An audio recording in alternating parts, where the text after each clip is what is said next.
बज चुकी है रणभेरी, अब होने वाला है शंखनाद। बिछ रही है चुनावी बिसात। किस करवट बैठेगा सियासत का ऊंट? नेता नहीं जनता करेगी तय। किसे भेजेगी विधानसभा की चौखट पर, किसे करेगी विधानसभा से बाहर। चुनाव से पहले चुनाव की हर बात, चुनावी यात्रा।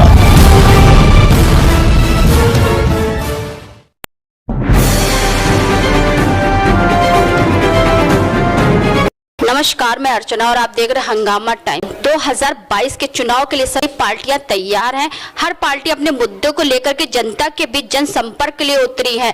तो आज हम लोग हैं 172 उत्तर विधानसभा प्रत्याशी अमित श्रीवास्तव त्यागी के कार्यालय में, यानी कि आप पार्टी के कार्यालय में हैं। तो 2022 को लेकर क्या तैयारी है, चुनाव की जो तैयारी, उसके पहले उनके राजनीति क्षेत्र और राजनीति जीवन के बारे में कुछ जानकारी लेंगे। कब से वो राजनीति के क्षेत्र में उन्होंने कदम रखा है। आइए चलते हैं, अमित श्रीवास्तव त्यागी का रुख करते और उनसे पूछते 2022 की तैयारियों को लेकर। आपका स्वागत है सर। धन्यवाद। तो पहला सवाल हमारा है आपके राजनीतिक जीवन से लेकर के, राजनीति में कब से आए हैं आप? मैं 1998 से छात्र राजनीति से जुड़ा रहा और कांग्रेस पार्टी से मैंने अपने राजनीतिक सफर की शुरुआत की और लगभग 22 वर्षों तक मैं कांग्रेस में रहा। और पिछले साल नवंबर के माह में ही मैंने आम आदमी पार्टी का दामन थामा और अब आम आदमी पार्टी में काम कर रहा हूं। और इस समय वर्तमान में लखनऊ का मैं महानगर अध्यक्ष भी हूं आम आदमी पार्टी का, और उत्तर विधानसभा ने से पार्टी ने मुझे अपना प्रत्याशी भी बनाया है। 2022 को लेकर क्या तैयारी है आपके आम पार्टी की? हमारी तैयारी आप सबके संज्ञान में भी है कि आम आदमी पार्टी ने जिस तरह से दिल्ली में जनता के हित में कार्य करके दिखाया है, लगातार उत्तर प्रदेश में भी हम अपनी बात रख रहे हैं। और हमारे राष्ट्रीय नेतृत्व का, हमारे राष्ट्रीय अध्यक्ष जी का पहला वादा भी आप जगह जगह होर्डिंग्स और बैनर देखते होंगे, हमारे साथियों को देखते होंगे जो बिजली गारंटी कार्ड 300 यूनिट फ्री का भरवाते हुए मिलते होंगे आपको।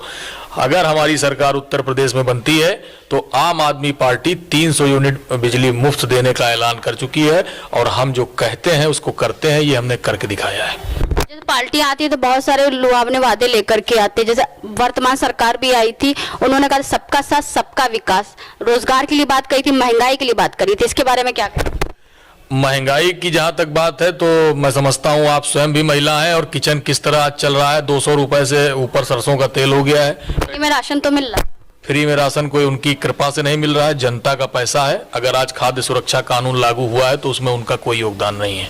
जहां तक मैं समझता हूं कि 2 करोड़ नौकरी सालाना देने की बात करके नौजवानों के साथ छलावा करने का काम इस सरकार ने किया है। आज गड्ढा मुक्त भारत की बात करके गड्ढा युक्त भारत हो गया है। आप देख रहे हैं सड़क पे जगह जगह गड्ढे मिलते हैं, दुर्घटनाएं होती हैं। इसी लखनऊ में एक दिन बहुत तेज बारिश हुई थी, मुझे तारीख याद है 14 सितंबर को, और मैं समझता हूं कि शायद ही कोई ऐसा इलाका हो जहां घरों में पानी नहीं घुस गया। क्या व्यवस्था है? भारतीय जनता पार्टी का एक अरसे से मेयर है लखनऊ में। भारतीय जनता पार्टी के प्रधानमंत्री को इस लखनऊ ने चुनाव जिता करके भेजा, माननीय अटल बिहारी वाजपेयी जी को। रक्षा मंत्री जी इसी लखनऊ से सांसद हैं, गृह मंत्री भी रहे वो। और क्या चाहिए? सारे विधायक भारतीय जनता पार्टी के, लगभग सबसे ज्यादा सभासद भारतीय जनता पार्टी के। ये स्मार्ट सिटी होती है, ये होता है विकास। तो एक सवाल हम और पूछेंगे, जैसे देश में सबसे बड़ा गढ़ माना जाता है उत्तर प्रदेश। उत्तर प्रदेश में जैसे राजधानी में आप तैयारी कर रहे हैं चुनाव के लिए, तो 9 विधानसभा सीटें हैं यहाँ पे, तो कितने प्रत्याशी आपके उतरेंगे? आम आदमी पार्टी 9 की 9 विधानसभा सीट पर लखनऊ में चुनाव लड़ रही है। हमारे सभी साथी पार्टी की नीतियों का प्रचार प्रसार निरंतर कर रहे हैं। 300 यूनिट बिजली हम मुफ्त देंगे। हमारे नेताओं ने कहा है, इस बात का बिजली गारंटी कार्ड भी हमारे साथी भरवा रहे हैं जनता के बीच में, और जनता का भरपूर समर्थन मिल रहा है। लोग कह रहे हैं कि अरविंद केजरीवाल बहुत अच्छे इंसान है, जो उन्होंने कहा है वो करके दिखाया है। चाहे शिक्षा की बात हो, चाहे रोजगार की बात हो, चाहे स्वास्थ्य की बात हो, चाहे किसी भी क्षेत्र में आप बिजली पानी हो, हम जो कहते हैं उसको हम करके दिखाते हैं। 15 लाख की तरह हम चुनावी जुमले की बात नहीं करते, हम 2 करोड़ नौकरी सालाना की बात नहीं करते, हम फर्जी गड्ढा मुक्त भारत की बात नहीं करते, और हम उन किसानों को खालिस्तानी और आंदोलन जीवी नहीं कहते हैं जिनके द्वारा पैदा किया गया अनाज हम खाते हैं और अपना परिवार पालते हैं। तो कृषि कानून जो बिल आया था, 3 विधेयक बिल आए थे, तो उनको तो वापस ले लिया गया है, इसके बाद लौट के बुद्धू घर को आए, यही कहूंगा मैं कि पहले ना फिर हाँ। क्या मजबूरी हो गई है आज प्रधानमंत्री जी की, जनता के सामने सार्वजनिक करना चाहिए। ये अकल उनको 2 महीने पहले क्यों नहीं आई? तब तो खालिस्तानी और आंदोलन जीवी सभी कुछ कहा जा रहा था किसानों को। तो यूपी के चुनाव को लेकर के एक चुनावी मुद्दा है। उत्तर प्रदेश के चुनाव की बात आप क्यों कर रही हैं? पंजाब, उत्तराखंड, गोवा, मणिपुर, उत्तर प्रदेश 5 राज्यों में चुनाव है और जिनको सत्ता पाने की भूख होती है वो इसी तरह के फैसले लेते हैं। उनको जनता के दुख दर्द से कोई लेना देना नहीं होता है। तो कांग्रेस छोड़ करके आप पार्टी में ही क्यों आए? कांग्रेस अपनी विचारधारा खो चुकी थी, इसलिए आम आदमी पार्टी में आ गया। तो आपको क्या लगता है कि 2022 में अगर आम पार्टी उत्तर प्रदेश में आती है तो सभी वादों पे खरी उतरेगी? बिल्कुल, हमने करके दिखाया है। अगर हमने न किया होता तो हम इस पे आपके सवाल का जवाब देते। तो सिर्फ बिजली फ्री लेकर के आ रहे हैं आप लोग, इसके अलावा और क्या मुद्दे हैं रोजगार को लेकर के, महंगाई को लेकर? मुझे लगता है थोड़ा इंतजार कीजिए, अभी ये पहला मुद्दा है। अभी बिजली गारंटी कार्ड हमारे साथी भरवा रहे थे। अभी समापन 21 तारीख को माननीय सांसद संजय सिंह जी ने, जो प्रभारी हैं उत्तर प्रदेश के, उन्होंने ऐलान किया कि आज से हम इसको बंद करते हैं। अब अगला वादा हम क्या करते हैं जनता से, इसका इंतजार कीजिए। जो भी होगा जनता के हक में होगा, जनता के हित में होगा, क्योंकि आम आदमी पार्टी आम आदमी की पार्टी है, किसी नेता की पार्टी नहीं है। और यहाँ सारे ही नेता आम आदमी की तरह व्यवहार करते हैं, आम आदमी की तरह रहने का काम करते हैं। लेकिन जब लॉकडाउन हुआ था 2020 में लेकर के, तो दिल्ली में बहुत ज्यादा बुरे हाल थे, जिसके लिए केजरीवाल की सरकार को सब लोग कहते हैं बहुत ही विफल सरकार है। आपको मालूम है केंद्र शासित प्रदेश है दिल्ली, बहुत सारी चीजें वहां हमारे हाथ में नहीं है। उसके बावजूद पूरे दुनिया ने इस बात पे मिसाल, अरविंद केजरीवाल को मिसाल दी जाती है कि स्टेडियम को जो है उन्होंने अस्पताल के रूप में कन्वर्ट किया और 10,000 बेड का अस्पताल बनाने का काम किया। लगातार बाहर से भी मरीज आकर के दिल्ली में भर्ती होते रहे।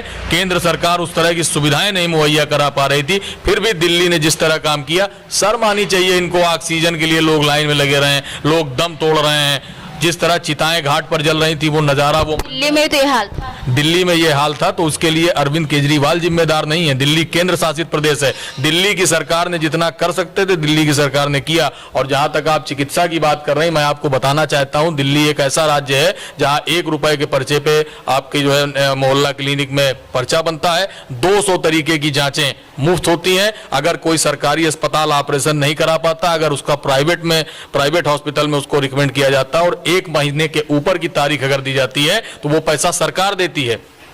हमने विकास का काम करने का काम किया, हमने जनता का दर्द बांटने का काम किया है। जनता की चिताओं पे राजनीति करना आम आदमी पार्टी का काम नहीं है। तो 2022 के लिए एक आम जनता से क्या अपील करना चाहेंगे? सिर्फ यही अपील करना चाहते हैं कि जो राम और रहीम को लड़ाने का काम कर रहे हैं उनको सबक देना चाहिए। जो अशफाक उल्ला खां और राम प्रसाद बिस्मिल भगत सिंह में फर्क पैदा करने का काम कर रहे हैं उनको नेस्तो नाबूद करना चाहिए। और बिजली, पानी, शिक्षा, स्वास्थ्य, रोजगार, ये जो हमारी दैनिक जीवन के मुद्दे हैं, इन मुद्दों को अपना करके आम आदमी पार्टी का साथ देना चाहिए और उत्तर प्रदेश में आम आदमी पार्टी की सरकार बनवानी चाहिए। तो 2022 में आखिर क्या होगा, किसकी होगी सरकार, वो तो भविष्य में पता चलेगा कि कौन किसकी सरकार बनाता है, कौन सरकार बनती है और आम जनता किसकी सरकार गिराती है। क्योंकि आम जनता बहुत समझदार हो गई है, वो लुहावरे वादों में नहीं आती है। तो इसी के साथ मैं अर्चना आपसे इजाजत लेना चाहूंगी। बने रहिएगा हंगामा टाइम न्यूज के साथ में, ऐसे ही देखते रहिए हंगामा टाइम्स की चुनावी यात्रा और प्रत्याशियों से हम आपकी बात करवाएंगे। धन्यवाद।